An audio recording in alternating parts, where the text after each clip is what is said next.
Ubat hati apa? Habib Umar bagi 3 rangkuman kepada 5 yang diberikan oleh Ibrahim Al-Khawas rahimahullahu ta'ala. Ini ulama-ulama sufi, ulama yang membersihkan hati. So ada 3, tuan-tuan. Menjadi lumrah orang macam kita, manusia, akan ada fluctuate iman kita. Ada waktu kita lawan nafsu kita menang, ada waktu kita lawan nafsu kita kalah. Tak apa, teruskan berlawan. Sebab ulama-ulama pun melalui proses yang sama. Sebab itu mereka boleh ajak kita macam mana nak ubat hati kita.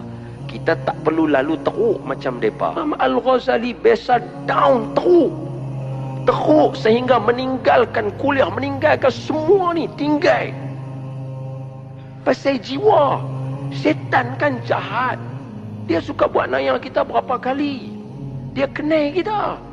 Berapa kali kita kecundang dengan dia. Dia bawa kita konon macam nak jadi elok. Hujung dia lipat kita. Pasal apa? Orang macam kita dia dah jumpa beribu kali. Sebab tu tuan-tuan, bila berlaku sesuatu yang menggusarkan kita, jangan takut.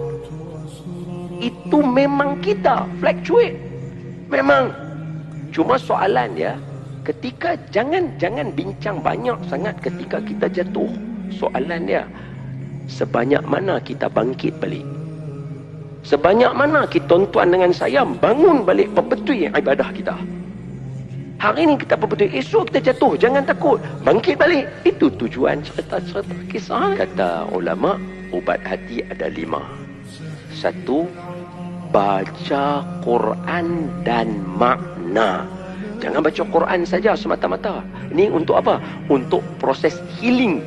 Proses healing Quran dan makna. Jangan baca Quran saja. Kalau macam malam ni kita nak baca Yasin, nak baca Kahfi, tu baca saja tak apa. Tuan-tuan dah memang okey, stable. Kalau tengah down, baca Quran dan maknanya. Yang kedua, sembahyang malam. Yang ketiga, kumpul dengan orang soleh. InsyaAllah hati kita okey.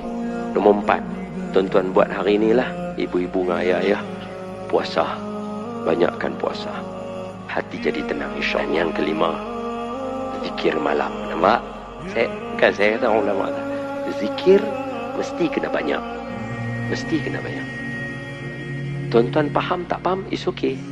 Baca aja, rahmat dia sampai.